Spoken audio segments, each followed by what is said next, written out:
జై శ్రీకృష్ణ భగవానికి జై. గీతా రహస్యాన్ని మనం తెలుసుకుందాం. అసలు గీత ఎందుకు నేర్చుకోవాలనేది ఒక రహస్యం ఉంటుంది కదా, దేనికైనా విషయానికి ఒక లక్ష్యము పరమార్థం ఉన్నాయి కనుక గీతా రహస్యం ఏమిటంటే, విష్ణుమూర్తిని భూమాత అడిగింది, భగవన్ పరమేశాన భక్తిరో వ్యభిచారిణి ప్రారబ్ధం భుంజమానోపి కథం భవతి హే ప్రభో అని అడిగింది. అడిగితే చెప్పాడైనా,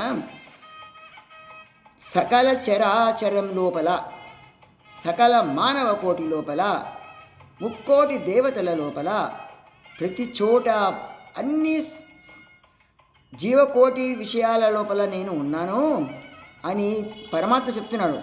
అట్లాగే వాటన్నిటిలో నేనున్నానని ఎవరైతే తెలుసుకుంటారో నాలో అవన్నీ ఉన్నాయని కూడా గ్రహించగలిగిన నాడు మోక్ష సాధనకి మీకు మెట్టు పైకి వెళుతున్నట్టుగా అర్థమవుతుందని భూమాతకి చెప్పాడు. అది భగవంతుడు గీతా రహస్యంలో అది మనం తెలుసుకోవాల్సిందనమాట. అంటే వసుధైక కుటుంబం అని చెప్పారు చూసావా, ప్రతి ప్రాణిలో ఉన్నటువంటి చైతన్యం అంతా ఒకటే. ఆ చైతన్యమే మనమందరిలో కూడా ఉన్నది అని, అన్నిటికీ కూడా మూలాధారమైన పరమ చైతన్యం ఏదో పరమాత్మ వెళుతున్నారో ఆ పరమాత్మ కృష్ణ భగవానుడు మనకి అందించినటువంటి ఆ పరమాత్ముడి గీతా రహస్యాన్ని తెలుసుకుంటూ ఇదే అందరి లోపల ఉన్నదని మనం అవగాహన చేసుకుంటూ హితాన్ని చేయడం కోసం, మరి సకల చరాచర సృష్టి చేసిన హితం కూడా చెయ్యాలి కదా అందరికీ. అటువంటి హితాన్ని కలిగిస్తూ మనం అందరం కూడా గీతాధ్యయనం చేద్దామని సంకల్పం తీసుకున్నాం. ముందు సంకల్పం లోపల 18 శ్లోకాలకి పరిమితం చేసుకున్నాం. మనం క్రమేణా మనము 700 శ్లోకాలు కూడా తెలుసుకుందాం. అందరూ కూడా ఆసక్తిగా మీరు ఉంటారని ఆశిస్తూ మొదటి అధ్యాయంలో మొదటి శ్లోకానికి సంక్షిప్త భావాన్ని మీకు చెప్పాలనుకున్నాను, చెప్తాను. అభివ్యక్తి అంటే ఇదనమాట. భక్తిలో వ్యభిచారిణి అని చెప్పింది కదా, భక్తిర అవ్యభిచారిణి. అవ్యభిచారిణి భక్తి అంటే ఇదన్నమాట, మనం తెలుసుకోవాలి. నకాంక్షే విజయం కృష్ణ నచ రాజ్యం సుఖాని చ కిం నో రాజ్యేన గోవింద కిం భోగైర్జీవితేన వా.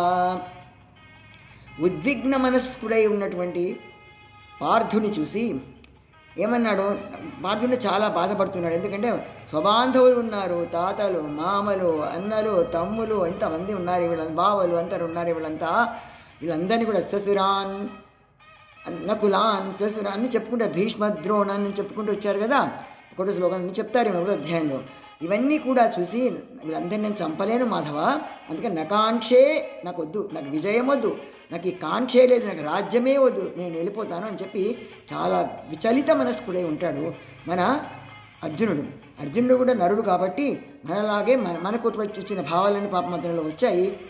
ఏమనుకున్నాడంటే, ఈ సంసార జగత్తులో ఉన్నందుకు ఏమనిపించింది, నా వాళ్ళు ఇదంతా కూడా నాది, నా స్వబాంధవులు, నా చుట్టూ వాళ్ళంతా పరివారం అంతా చంపుకోవడము ఇదంతా ఏమి సమంజసము, కాబట్టి అసలు కర్మనే చేయకపోతే మంచిది కదా, ఈ చంపడం అనేది చేయకుండా, యుద్ధం చేయకుండా, అంటే ధర్మయుద్ధాన్ని, నీ ధర్మాన్ని నిర్వర్తించాలి, ధర్మయుద్ధాన్ని చేసి తీరాలి, ధర్మాన్ని పరిరక్షించాలి, ఈ ధర్మరక్షణ ఉంటేనే మానవ మనుగడ సాగుతుంది అని వక్కా నుంచి చెప్పాడు శ్రీకృష్ణ పరమాత్మ అర్జునుని నిమిత్తునిగా చేసుకుని.